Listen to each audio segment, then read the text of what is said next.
बात उन दिनों की है जब गांव में सुबह होते ही मुर्गे की आवाज आती थी और उस आवाज से पहले ही एक माँ जग जाती थी अपनी बेटी के लिए।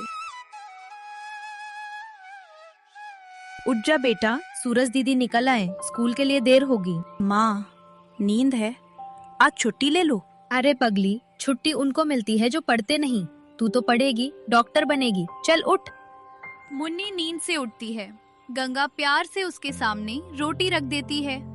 मुन्नी भूख से रोटी खाने लगती है और गंगा खुद सिर्फ एक गिलास पानी पीकर चुपचाप बैठ जाती है। उसकी आंखों में ममता भी है और गरीबी का दर्द भी। माँ, तूने नहीं खाया? मैंने पहले खा लिया बेटा, जल्दी खा। माँ, तेरे हाथ कैसे जल गए? कुछ नहीं बेटा, रोटी सेकते हुए। तू खा। मुन्नी चुपचाप खाना खा लेती है और फिर स्कूल जाने के लिए जल्दी जल्दी तैयार हो जाती है। गांव की कच्ची सड़क पर मुन्नी अपने कंधे पर बस्ता लिए स्कूल की ओर जा रही है। उसके साथ गंगा भी चल रही है। सुबह की हल्की धूप और शांत रास्ते पर दोनों धीरे धीरे आगे बढ़ते हैं। माँ, मैडम ने कहा है कि जो अच्छा पढ़ेगा वो शहर जाएगा। शहर बड़ा है क्या? हाँ बेटा, बहुत बड़ा। वहाँ बड़ी बड़ी बिल्डिंग्स हैं, मोटर गाड़ियाँ हैं। तू भी चलेगी मेरे साथ शहर? मैं तो गांव में ही रहूंगी बेटा। तू पढ़ेगी, बड़ी बनेगी, मुझे तेरी खुशी देखनी है। माँ, मैं बड़ी होकर तुझे भी शहर ले जाऊंगी, पक्का। गंगा मुस्कुराती है पर आंखें नम है। बच्चों बताओ, तुम बड़े होकर क्या बनोगे? मैं पुलिस बनूंगा। मैं कलेक्टर। मुन्नी, तू क्या बनेगी? मैडम, मैं बड़ी होकर माँ बनूंगी। माँ मतलब? मेरी माँ जैसी माँ, जो सुबह उठकर मेरे लिए रोटी बनाए, मेरे लिए सब कुछ करे। मैं भी किसी के लिए सब कुछ करूंगी। टीचर की आंखें नम हो जाती हैं। तेरी माँ बहुत खुशनसीब है बेटा। तभी स्कूल की घंटी बजती है और सारे बच्चे अपने अपने घर की ओर चले जाते हैं। शाम का समय है। मुन्नी अपनी कॉपी में कुछ लिख रही होती है। तभी उसकी माँ दूसरों के घर बर्तन मांजकर थकी हुई घर लौटती है। बेटा, क्या लिख रही है? माँ, मैंने अपने सपने लिखे हैं। सपने? हाँ, बड़े होकर क्या करूँगी। गंगा कॉपी उठाती है और उसे ध्यान से पढ़ने लगती है।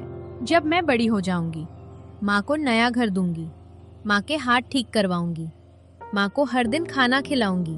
गंगा की आंखों से आंसू बहने लगते हैं। माँ, क्यों रो रही हो? खुशी के आंसू हैं बेटा, बहुत खुशी के। मैं तेरे लिए सब कुछ करूंगी बेटा, सब कुछ। 7 साल बीत जाते हैं। मुन्नी अब 15 साल की हो चुकी है। गंगा की उम्र भले ही बढ़ गई हो, लेकिन उसकी मेहनत आज भी पहले जैसी ही है। बेटा, परीक्षा की तैयारी कैसी चल रही है? अच्छी है माँ, मैं टॉप करूँगी। शाबाश, मेरी बेटी टॉप करेगी। माँ, अब और काम मत करो, मैं पढ़ लूंगी। बेटा, तू सिर्फ पढ़ाई कर, मैं हूँ ना। ऐसे ही कुछ दिन बीत जाते हैं। एक दिन अचानक गंगा बीमार पड़ जाती है। माँ, माँ, तुझे क्या हुआ? कुछ नहीं बेटा, सर्दी लग गई, तू सो जा। फिर मुन्नी घबराकर भागती हुई भोला काका के पास जाती है। बेटा, इसे अस्पताल ले जाना होगा। पैसे की क्या व्यवस्था है? दादा, मेरे पास कुछ नहीं, पर मुन्नी की पढ़ाई के लिए 10,000 जोड़े थे, वो निकाल लो। पर वो तो मुन्नी के लिए। मुन्नी के लिए ही तो है, मैं ठीक हो जाऊंगी। फिर भोला काका गंगा को लेकर तुरंत अस्पताल चले जाते हैं। गंगा जी, आपको आराम की बहुत जरूरत है, काम बिल्कुल नहीं करना। डॉक्टर साहब, काम नहीं करूंगी तो बेटी को कौन पढ़ाएगा? आपकी जान बचानी है तो आराम करना ही होगा। ये सुनते ही मुन्नी रोने लगती है। उसकी आंखों से आंसू बहने लगते हैं। रो मत बेटा, तेरी माँ बहुत मजबूत है। दादा, माँ मेरे लिए इतना क्यों करती है? क्योंकि वो माँ है बेटा, माँ का कर्ज कभी चुकाया नहीं जाता। फिर डॉक्टर साहब गंगा को डिस्चार्ज कर देते हैं। ऐसे ही 1 महीना बीत जाता है। एक दिन माँ, डॉक्टर ने आराम करने को कहा था।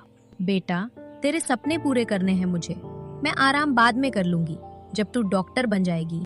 माँ, मैं डॉक्टर बनूंगी और तुझे आराम दिलाऊंगी, पक्का। मुझे यकीन है बेटा। समय बीतता गया। मुन्नी ने पूरे गांव में टॉप किया। उसे शहर के कॉलेज में दाखिला मिल गया और उस दिन गंगा की आंखों में खुशी के आंसू थे।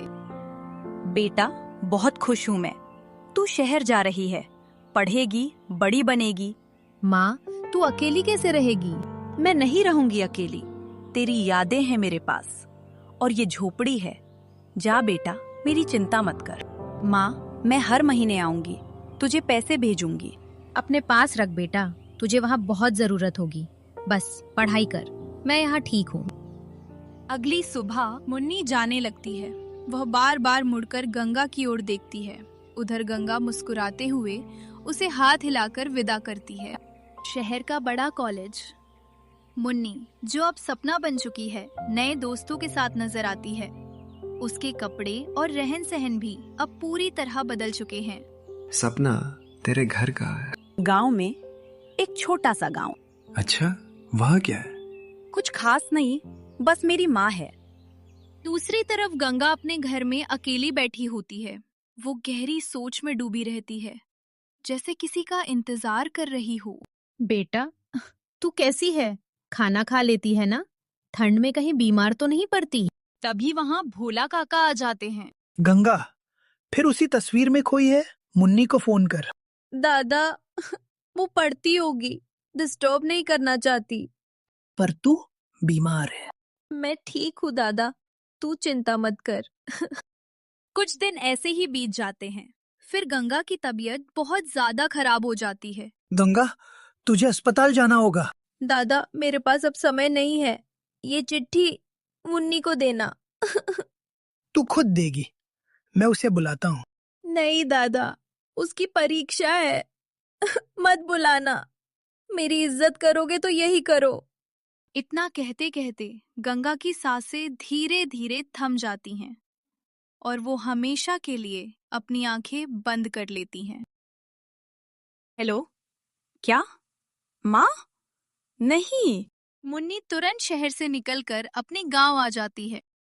माँ? माँ, कहाँ हो तुम? बेटा, बहुत देर कर दी तूने। दादा, मैं नहीं आ पाई, परीक्षा थी। माँ ने कहा मत आना। तेरी माँ ने तेरे लिए ये चिट्ठी लिखी थी आखिरी दिन। मेरी प्यारी बेटी मुन्नी, सपना, जब तू ये चिट्ठी पढ़ेगी तब शायद मैं इस दुनिया में नहीं रहूंगी। पर तू रोना मत बेटा, मैं हर पल तेरे साथ रहूंगी, हर जन्म, हर सांस में। बेटा, मैंने तेरे लिए कोई बड़े काम नहीं किए, बस रोटियां सेकी, बर्तन मांजे और तुझे अपनी दुआओं में रखा। लेकिन तूने मुझे जो दिया है वो हर माँ की किस्मत में नहीं होता। एक ऐसी बेटी जिस पर माँ को गर्व हो। तू मेरे सपनों की रानी है मुन्नी।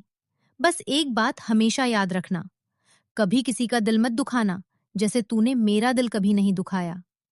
मैं हमेशा तेरे साथ रहूंगी, कभी हवा बनकर तुझे छू लूंगी, कभी रोशनी बनकर तेरे रास्ते में चमकूंगी। बस मुझसे एक वादा कर, हमेशा खुश रहना, क्योंकि मेरी सबसे बड़ी खुशी मेरी बेटी की मुस्कान है। तेरी माँ। माँ, मैं वादा करती हूँ, मैं तेरे सपने पूरे करूंगी, डॉक्टर बनूंगी और उन सब बच्चों का इलाज करूंगी जिनकी माएं मेरी माँ की तरह मेहनत करती हैं। फिर 5 साल बाद सपना अच्छी तरह पढ़ लिख कर डॉक्टर बन जाती है और अपना खुद का एक अस्पताल खोलती है। बेटा, तू इतना प्यार से इलाज क्यों करती है सबका? मेरी माँ ने सिखाया है। माँ का कर्ज कभी चुकाया नहीं जा सकता, पर कोशिश तो कर सकते हैं, उनके सपनों को पूरा करके, उनकी सीख को जीवन में उतारकर। ये कहानी है माँ के कर्ज की। वो कर्ज जो हम उतार नहीं सकते, पर उतारने की कोशिश तो कर ही सकते हैं। अपनी माँ को एक बार जरूर कहिए, आई लव यू माँ।